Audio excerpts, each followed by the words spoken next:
welcome to another edition of Cult Movie Club. Today talking about a film from 1992. Big fan of this film. I've actually owned this film. This will be the fourth edition of this film that I've had over the past. First time I had it was probably about 93.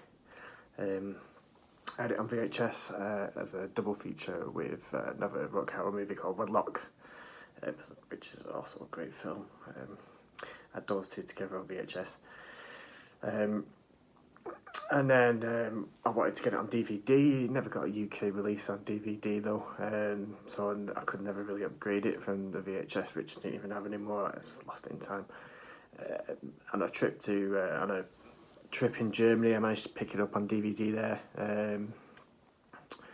And then another decade afterwards, got a Blu-ray release, which is 101 released this the first time in 2015 as part of their cult film collection.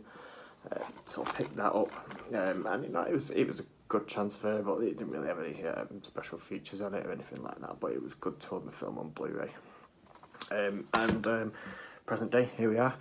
101 Films released this as part of that Black label. It's number 15. So here we go. We've got it again. Artwork's really nice on this, by the way. In a nice slip case. In there we've got a booklet, which is really nice. Really nice booklet. I've got the Eureka version of Flesh and Blood of a rock horror movie, and it's a similar sort of edition, simply in a slipcase with a booklet, but the quality is not quite as good as this. This is really good quality. There's like a making of a story in there with some bits in there I didn't actually know, and then there's a little section on Rutger Hauer and stuff, which is really good. And then we've got the main attraction here. 2 discs, so you've got special features, and then you've got the feature. Special features include we've got it's a different transfer to the one that was previously on that one. This is basically a new 4K transfer, so it's never looked it's not gonna look. It looks great for the kind of film that it is. There's an audio commentary on here with these two guys that work in the film industry, and that's pretty entertaining. That's got some insightful bits in it as well, quite amusing at times. And then we've got quite a few documentaries.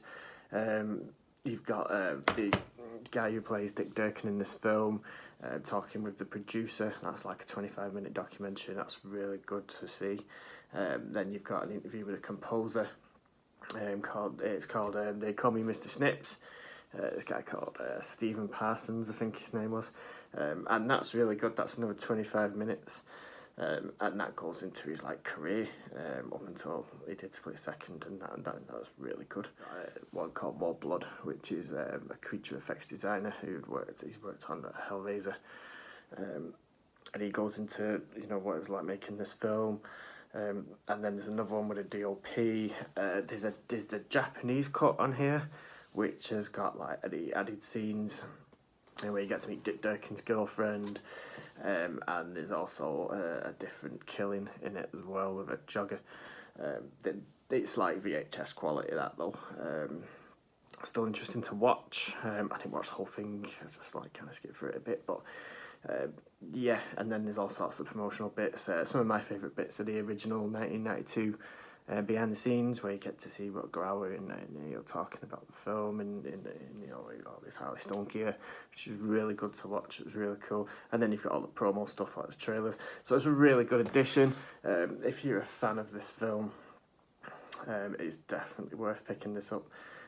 These Black Label titles don't stay around too long. They do a couple of prints and then that's it. I wanted to get all of Existence, and it's big money now. I should have picked it up when it came out, so I missed out there. I didn't want to make the same mistake on this, even though it would mean the 4th time actually buying this film, but I thought it was worth it with the amount of stuff that is on this. If you've not seen this film, it's a Rutger Hauer classic. It got me into Rutger Hauer. Like I said, I had that VHS, so I saw Wedlock, I saw this. And then I went and got all the other VHSs from his other stuff. So like I got The Hitcher, Wanted Dead or Alive, Blind Fury, and I picked up some weirder ones because he's quite diverse in all the stuff he does. He doesn't just do like one genre; he does all sorts. So scratching my head with some of them. But I was a big fan in the early 90s, kickstarted by this. He's basically set in like a waterlogged future, and it's interesting that it's set in London. It's like a co-production, so it's got like an American movie vibe, but it's got an English cast, and it's set in London, and it stars like Rutger Hauer, so it's like a bit of a mishmash. It doesn't really look very futuristic, to be honest. It does look flooded, but that's about it. Everything else looks it doesn't really look very futuristic. It's not like, say, Blade Runner. It's not got that kind of budget. It's this low budget independent film, really. It's Rutger Hauer's after this killer who's killed his partner, and he's got this kind of psychic link to him, which he doesn't really get, which you learn more about as the film goes on. There's because of the flooding, there's which was caused by pollution, which is quite believable. There's also there's this plague, which is caused by the rats. How many rats are around? There's a lot of interesting ideas in the film.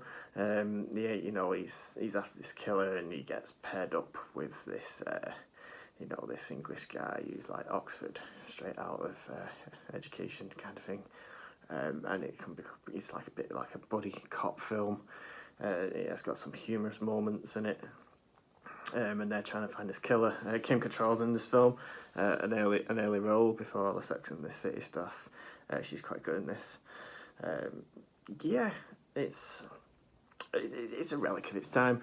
It's an early 90s kind of B movie that I think it was quite popular when it came out. I remember it was quite big on VHS. I remember in the video, in Blockbuster and stuff. There was posters everywhere for it. It was quite a popular title, but then it kind of disappeared out of people's minds, I think, for at least a decade, and has gathered this cult following over time. To what it is now, where it's considered like a cult classic. And it was weird because Rutger Hauer did this, and this probably wasn't as big as these late 80s action movies, but it was still kind of a big deal. But he kind of slid off into supporting roles after this, and if he did headline something, it was really low budget, even making this look real big budget, it was really low budget stuff. He didn't really appear in anything quite commercial, really, until Hobo the Shotgun, which was 2011. This after that, like I said, it was something, it's stuff you've never heard of, or in supporting roles. So I don't get that. I don't get why that happened. I've got a book on Rutger Hauer, and it doesn't explain this really either, and no one seems to touch any light on what exactly happened. I don't know. This is definitely worth watching though. If you're watching this video in the US, the MVD version of this, which has also come out at the same time, is exactly the same discs, I believe. They did this as a partnership. It's just a different cover, so it's exactly the same content. So if you're in the US, pick that edition up. Thanks for watching.